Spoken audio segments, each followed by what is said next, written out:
C'était un PEJA, donc un programme européen de jeunesse en action, qui mêlait des Français avec des Portugais et des Lettons. Donc ça consistait à traverser l'Europe de l'Est, donc en partant de la Pologne jusqu'en Italie, en autostop. Le projet, c'était de participer au Festival des Mains Bleues, donc un spectacle qu'on a tout construit, on a construit les décors, on a choisi les costumes, on a créé une histoire sur le thème du travail. Donc on a présenté donc au festival. Donc on avait un intervenant qui nous aidait à faire tout ce qui était artistique, tout ça. Donc comment j'ai entendu parler, en fait c'est une amie, c'est la petite amie de sa sœur. Et donc il l'a raconté à tout le monde parce que vraiment il avait adoré faire ça et je me suis dit direct qu'il fallait que je le fasse. Bon, c'est ça qui est bien avec ces projets-là, c'est qu'il n'y a pas besoin d'avoir deux pieds dedans pour pouvoir y participer. C'est totalement ouvert à tout le monde et il suffit de savoir, de connaître que ça existe pour y participer. Je développe donc déjà une certaine mission au sein de l'association concernant tout ce qui est on va dire un certain équilibre alimentaire, manger sainement. Et sinon après j'ai un projet de plus longue durée, donc sur une période de 3 mois on va dire, qui est réaménager le jardin potager de l'espace puisque nous on est sur un terrain de camping. Je suis partie 6 mois au Japon sur un projet de protection de l'environnement. Je travaille en fait sur une petite structure qui comprenait un training center pour handicapés. Et donc tout l'objet en fait c'était d'habituer les handicapés, c'était surtout des jeunes en transition, à s'adapter au marché du travail en leur fixant, on va dire, un rythme de travail qui quand même qui prenait en compte leur handicap. Je suis parti en Allemagne 1 an. Je travaillais en tant qu'animateur socioculturel dans un centre social associatif à Magdebourg, pas très loin de Berlin. En fait, je venais juste d'être diplômé, j'étais un jeune diplômé et ce voyage me permettait d'acquérir 1 an d'expérience. Pouvoir partir un an dans un pays étranger et y vivre, c'est quelque chose de super intéressant et je me suis dit, j'ai 23 ans, je suis encore dans la tranche d'âge, faut que je parte. Donc moi je vais partir 6 mois au Togo. Oui, moi c'est un SV aussi particulier parce que donc c'est autour du sida et de l'hygiène de vie. Et donc voilà, ce sera aller à la rencontre des gens, parler avec eux. Je pense pour les adultes ça sera plus voilà, c'est sérieux autour du sida et pour les enfants autour d'activités, de jeux ludiques et tout ça pour leur faire comprendre que voilà, c'est dangereux.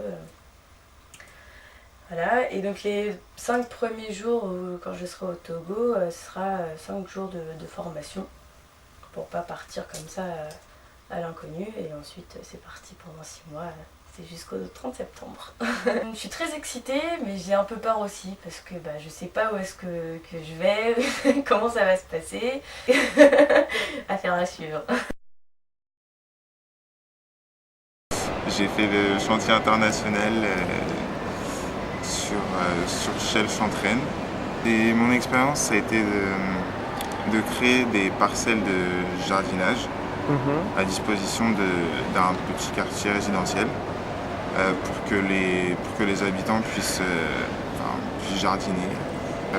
Ça s'est fait par hasard parce qu'au début, je cherchais un job d'été et on m'a dirigé vers la boussole. Et donc là, on m'a dit que... on est venu me voir et on m'a dit moi il y a un chantier et du coup voilà, je suis revenu pour avoir plus de précision et c'est vrai que j'ai voulu essayer et puis après ça m'a plu. Alors moi j'ai fait un chantier sur Torcy, donc ma ville d'origine.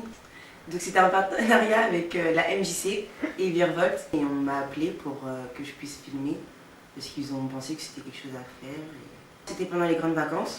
Donc je faisais rien et ce qui m'a motivée d'être avec eux, c'est tout était facile en fait. Il n'y avait pas de blocage, il n'y avait pas de limite. On était jeunes, il y avait, voilà, juste on se comprenait.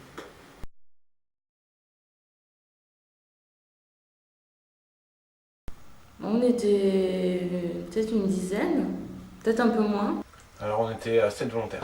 Il y avait une Allemande, 2 Arméniennes, 2 Turcs, 2 Taïwanaises, 2 Coréens et 2 Espagnols. On a une Coréenne qui vient d'arriver. Alors il y avait beaucoup d'anglophones. Alors il y avait beaucoup de francophones. Mais avant, on avait aussi un grec. Il faut reconnaître qu'il y a quand même 80-90% de filles, donc c'est sympa. Oui, beaucoup de filles. On a aussi rencontré pas mal de jeunes volontaires vietnamiens qui venaient assez régulièrement nous rendre visite et nous donner des petits cours de vietnamien pour avoir des petites notions pour se débrouiller dans la vie de tous les jours sur place.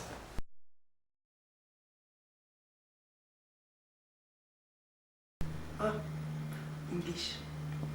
Very, very well. Français quand je suis parti. Espagnol. Espagnol. J'avais quelques bases d'allemand et d'anglais quand que de scolaire. Je savais dire je voudrais une bière, bonjour, au revoir, ça va. Donc c'est clair que bon, si on a des bases, c'est génial. Si on n'en a pas, on s'en fait. Mais bon, au bout de 3 mois, ça va. De toute façon, donc, de toutes les manières, quand on veut se faire comprendre, on y arrive quoi. On est rémunéré à hauteur de quoi 500 €, un truc comme ça, 500 et quelques, je sais plus, par mois. Après, il y a quand même certains avantages, indemnités de transport, nourriture. Le projet étant financé, ça m'a pas coûté grand chose en ce qui concerne le projet en lui-même. Après, il y avait des petits extras, hein, quand on rencontre du monde, on voyage, forcément on aime bien faire la fête un peu, donc ça m'a coûté 150-200 € pour les 3 semaines. Alors, c'est vrai que ça m'a coûté un petit peu cher, mais c'est vrai que je ne regrette pas du tout.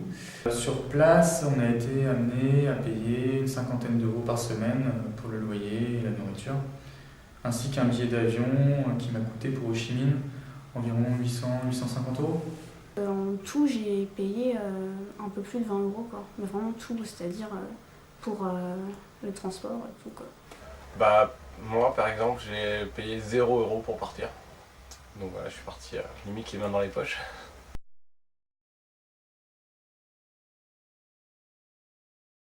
Je dirais que le point négatif, c'est la fatigue en fait qui s'installe petit à petit. Des petits coups durs, mais c'est ça aussi qui forme la jeunesse. Avec le recul, je dis que c'était exceptionnel, mais sur le coup, c'était pas tous les jours facile, hein, parce qu'il faisait chaud. C'était peut-être le froid, quoi, je veux dire.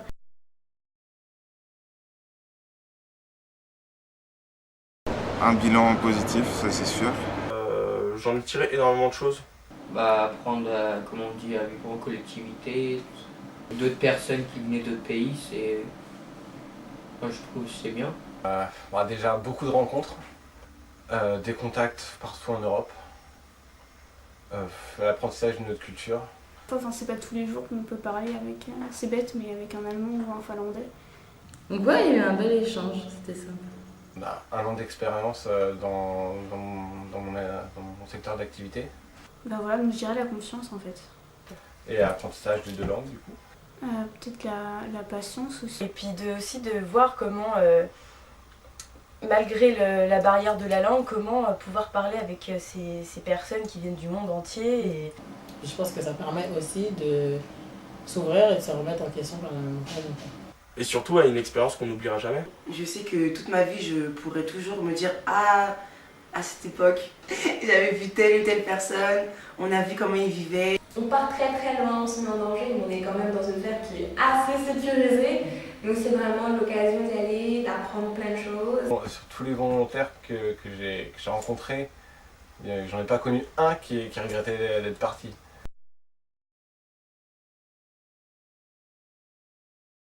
Alors c'est ce que j'ai fait d'ailleurs, parce que du coup quand j'y suis allé, il manquait encore une personne. 3 semaines c'est rien du tout. Que c'est un petit peu de temps durant les vacances et qu'au final... On a vraiment moyen de faire des choses et on a les armes pour quoi. Et faut y aller quoi. Juste trouver après le projet qui nous intéresse et faut se lancer quoi. Ne pas hésiter à le faire. Le faire au moins une fois dans sa vie.